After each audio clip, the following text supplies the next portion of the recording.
안녕하세요. 불량TV입니다. 티에리 앙리, 페르난도 토레스, 필리포 인자기, 안드레 세프첸코와 반 니스텔루이의 공통점, 바로 이 선수를 가장 존경한다는 것입니다. 모든 공격수의 상징 같은 존재로 1980년대 후반부터 1990년대 초반까지 세계 축구계를 주름잡았던 네덜란드 최고의 스트라이커. 오늘 소개해드릴 선수는요, 마르코 반 바스텐입니다.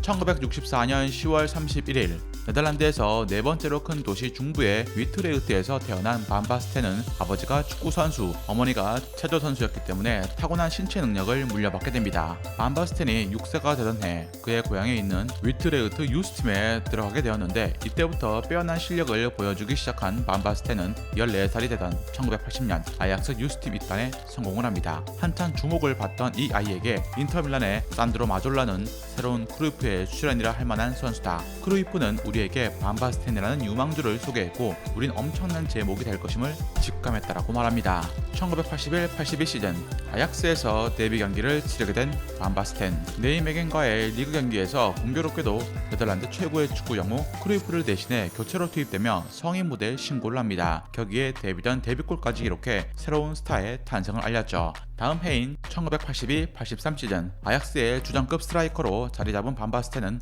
그의 20경기에 출전해 9골을 기록하는 성적을 보이면서 아약스의 리그 우승에 적지 않은 공헌을 합니다. 이후 크루이프가 팀을 떠난 1983-84 시즌 팀의 주전으로 자리를 잡았고, 놀랍게도 이 시즌 26경기에서 28골이라는 득점 기록을 세우면서 리그 득점왕에 등극을 합니다. 채 20살도 안 된 나이에 이 같은 활약은 네덜란드 최고의 스타로 부족함이 없었고, 19살이었던 1983년 9월 아이슬란드전에서 네덜란드 국가대표로서의 첫 게임도 치러냅니다. 팔다리가 유달리 길었던 그의 신체적인 특징과 우아한 플레이 때문에 사람들은 백조 같다고 말했고, 그의 고향인 위트레흐트를 붙여서 위트레흐트의 백조라는 애칭이 따라다녔습니다. 요한 크루이프가 감독이 되어서 아약스로 돌아왔고, 반 바스텐은 크루이프의 지도 아래에서 선수생활을 하며 85년엔 22골, 86년엔 37골, 그리고 87년엔 31골을 넣는 득점 기계의 위용을 만천하에 알립니다. 경기당 한 골 이상의 득점력을 과시하며 1987년엔 유럽에서 최고의 득점력을 선보이는 선수에게 수여하는 골든부츠를 수상을 한 것입니다. 아약스에서 뛴 6년 동안 128골,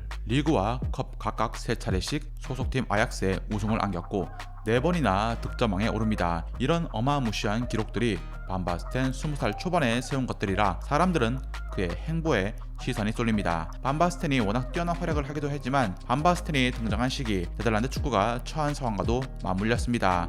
1980년대 네덜란드는 강홀하기보다 힘든 모습을 보여준 시기였습니다. 1980년 유로에서 뚜렷한 성과를 거두지 못했고 1982년엔 월드컵 지역 예선 탈락이라는 상황을 맞이하기도 했습니다. 그런 와중에 큰 키에 빠른 스피드, 정확한 슈팅까지 갖춘 특급 스트라이커의 등장은 네덜란드 축구의 부활을 꿈꾸게 만들기 충분했죠.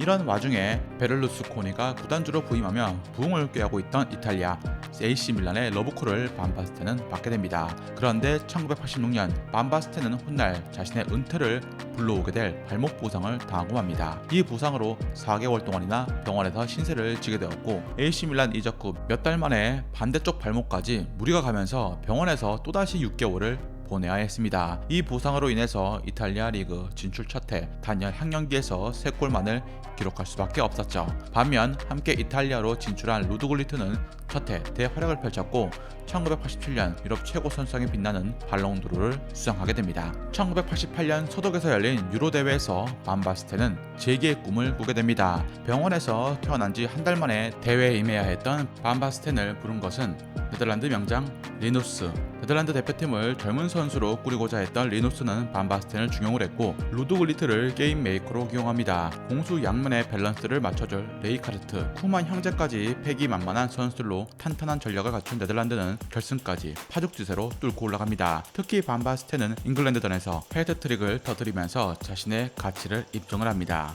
결승에선 소련을 만났죠. 반 바스텐은 환상적인 발리슛으로 추가골을 만들어냈고 네덜란드는 2대0 승리를 합니다. 네덜란드 역사상 첫 유로대회 우승이었습니다. 동시에 반 바스텐은 득점왕과 대회 MVP까지 싹 쓸면서 네덜란드 축구 황제로 등극합니다. 1988년 생애 첫 발롱도르까지 차지한 반 바스텐은 최고의 한 해를 보냅니다. 1989년 반바스텐은 리그에서 19골을 득점을 했을 뿐만 아니라 유럽 챔피언스리그 결승에서 2골을 터뜨리면서 밀란을 유럽 정상에 올려놓습니다. 그런데 갑자기 이번엔 심장 반월판에 이상이 생겼고 병원에 2달간 머물렀습니다. 그럼에도 병원에서 나오자마자 팀의 클럽 월드컵 우승에 결정적인 득점을 해냈죠. 이 같은 공헌을 높이 평가해서 1989년 생애 2번째 발롱도르를 수상합니다. 네덜란드 축구가 다시 세계를 호령하기 시작하면서 1990년 월드컵에 네덜란드는 본선의 모습을 드러냅니다. 무려 12년 만에 월드컵 본선 진출 무대였습니다. 반바스텐 본인으론 첫 월드컵이었고 오렌지 삼총사가 출전하기에 세계 축구 팬들의 이목은 집중되었습니다. 하지만 굴리트의 부상, 감독의 교체 등으로 네덜란드는 본선에서 부진을 면치 못합니다. 본선에선 단 1득점에 그칠 정도로 빈공에 시달렸죠. 어찌어찌해서 16강에 진출했지만 상대는 극강의 소독이었습니다. 루디 펠러와 레이카르트가 동반 퇴장을 당하는 등 피 튀기는 혈전 끝에 네덜란드는 1대2로 패했고 처음이자 마지막이었던 반바스텐의 월드컵은 그렇게 끝이 납니다. 반바스텐을 세계 최고의 골잡이라고 생각을 했던 팬들의 원망 섞인 소리를 들어야 했습니다. 본인도 아쉬웠던 마음에 만회하고자 프로 무대에서 더 악을 물고 뛰었습니다. 그리고 AC 밀란 소속으로 1990년과 1992년 리그 득점왕을 2번이나 차지합니다. 1990년엔 처음으로 세리에 A 득점왕을 차지했고 챔피언스 리그에선 벤피카를 무너뜨리고 챔피언 자리를 사수합니다. 1991년 반바스텐의 부진과 함께 밀란은 전체적으로 기대치에 모자라는 성적을 받았고 반바스텐은 사키 감독과 사이가 틀어집니다. 시즌이 끝나고 사키는 경질되었고 파비오 카펠로가 그의 후임자로 들어옵니다. 1991 시즌에 부진을 만회하기 위해서 절치부심한 반바스텐은 1992년 25골을 터뜨리면서 득점왕이 되었고 부활에 성공합니다. 이때 반바스텐의 위상은 하늘을 찔렀고 밀란은 리그 무패 우승을 차지하면서 축구 역사상 가장 강력한 팀이라는 평가를 받기도 했죠. 1992년 유로에서 반바스텐은 또 한 번 우승에 도전을 합니다. 이번엔 신성 베르캄프가 가세하면서 네덜란드의 공격은 한층 더 업그레이드가 된 상황. 그런데 네덜란드는 4강에서 덴마크에게 덜미를 잡히고 말았습니다. 승부는 승부 차이까지 갔는데 하필 실축한 선수가 반바스텐이었죠. 누구보다 슛에 있어선 차가운 판단력을 가진 그였지만 그도 인간이었습니다. 한편 덴마크는 수문장 피터 슈마이켈이 엄청난 선방쇼를 연이어 보여주면서 덴마크를 대회 정상에 올려놓습니다. 반바스텐의 불행은 여기서 끝나지 않았습니다. 다시 수술대에 올라야 했죠. 몸이 좋지 않은 상황이었지만 프로리그 무대에선 간간히 모습을 보입니다. 챔피언스리그에서 한 경기 4골을 터뜨린 최초의 선수가 되었을 뿐만 아니라 커리어 3번째 발롱도르를 수상하며 요한 크루이프, 미셸 플라티니와 함께 어깨를 나란히 합니다. 전반기 15경기에서 13골을 터뜨리는 괴력을 선보인 반바스텐에게 크나큰 재앙이 발생합니다. 그동안 별 문제가 없던 오른쪽 발목 부상이 재발했고 반바스텐이 그라운드에 모습을 다시 드러낸 시점은 1993년 5월이었습니다. 복귀한 지 얼마 안 되어서 다시 부상이 재발되었고 최후의 수단으로 인공 연골을 심는 수술까지 합니다. 그러나 상태는 호전되지 않았죠. 1994년 월드컵은 부상으로 신음하던 반바스텐의 발목을 잡았고 출전은 불발되었습니다. 젊음을 다 바친 반바스텐의 영광은 서서히 빛을 잃어가고 있었습니다. 동갑내기 클린스만이 1998년까지 선수 생활을 이어간 것과 비교하면 너무나 빨리 반바스텐에게 시련이 온 것이었습니다. 1995년 반바스텐의 나이는 이제 31살이었습니다. 선수 시절 내내 자신을 괴롭힌 발목 부상에 결국 무릎을 꿇으며 1995년 8월 14일 클럽과 대표팀을 모두 은퇴하며 이른 나이에 선수 생활을 마감해야 했습니다. 가장 현대적인 모습의 포워드였으며 센터 포워드의 전형이라고 평가받는 선수 마르코 반바스텐.